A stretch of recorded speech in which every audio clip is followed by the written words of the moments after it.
মুহাম্মদুর রাসূলুল্লাহর হাতের ছোঁয়া লাগলে জীবন ভর এক সুতা জ্বালাইতে পারে না। সুতা বিশ্বাস হয় না?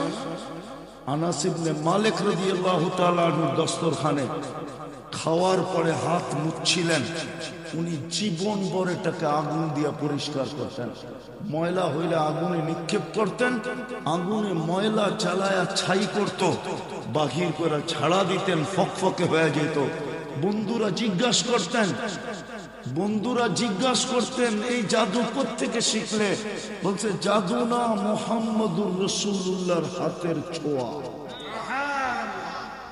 যদি ছোঁয়ায় আগুন সুতা না জ্বালাইতে পারে, তাহলে যেই চাচার বুকে ঘুমাইছেন ওই চাচাকে কি করে জ্বালাবে? কিন্তু চাচা দোজখে যাবে না? যাবে না। হ্যাঁ, তাহলে আপনি কোত্থেকে পরিচয় দিবেন? কোন সম্পর্কের পরিচয় কোত্থেকে দিবেন আপনি? বিদায় সঠিকটা বোঝেন, কাজে দিবে। হ্যাঁ, আপনি বলবেন দুনিয়া, আমিও মানি দুনিয়া। দুনিয়া চলতে গেলে অনেক কিছু লাগে, আমি মানি, অস্বীকার করি না, চলে। কিন্তু যতটুক সীমা রেখা অতটুকু রাখেন, যতটুকু না হইলে নয় অতটুকু করেন, বেশি করেন না।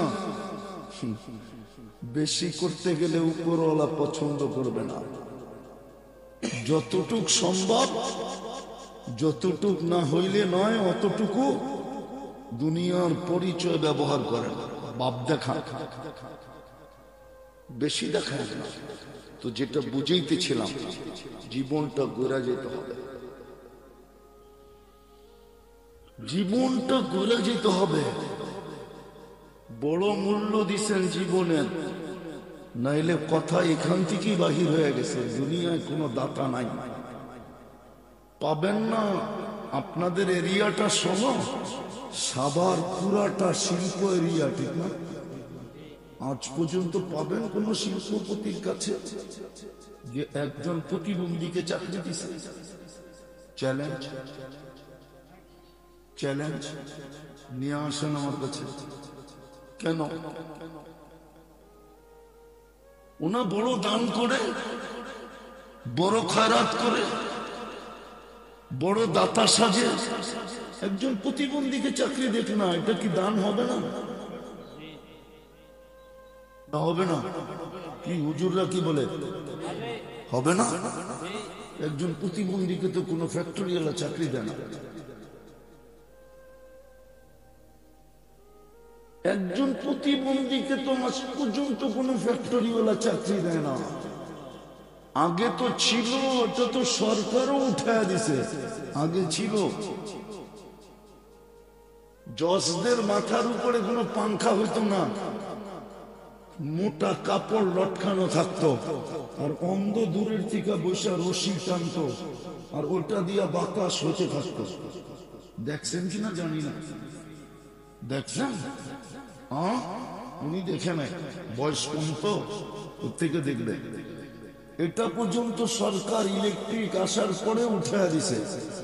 কমসে কম প্রত্যেকটা জজের কাছে একজন প্রতিবন্ধীর, অন্ধ প্রতিবন্ধীর চাকরি হইত, ওটা পর্যন্ত উঠে দিছে। আপনারা টাকা, আল্লাহ তো এই ছোট জীবনের বিনিময়, আমি তো দেখাইলাম দুই ভাবে কনসিডার, যা কি যা থাকবে ওটার বিনিময়ে দিবে জান্নাত, চিরদিনের জান্নাত। আনতাহইয়াউ ফালা তামুতু আবাদা, চিরদিন জীবিত, মৌত কোনদিন হবে না। আনতাশিব্বু ফালা তাহরামু আবাদা, চিরদিনের যৌবন বুড়া কোনদিন হবে না। আনতাসিহু ফালা তামরাদু আবাদা, চিরদিন সুস্থ, অসুস্থ কোনদিন হবে না।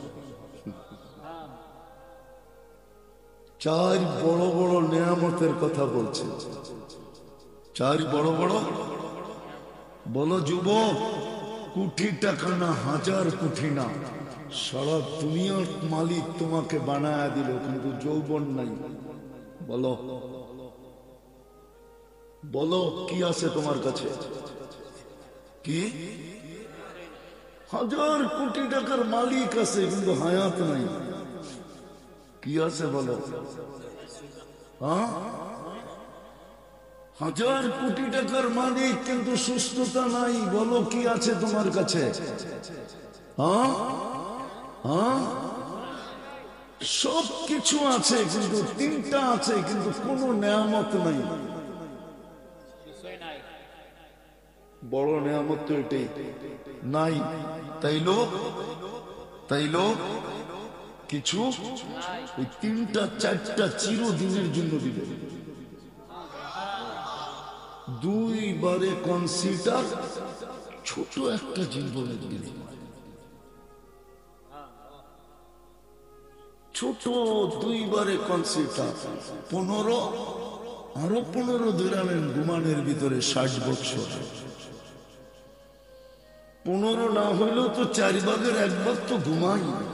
4, 6, 24, ডেলি 6 ঘন্টা তো ঘুমাই। ওটাও বাদ, বাকি রইল কতটুকু?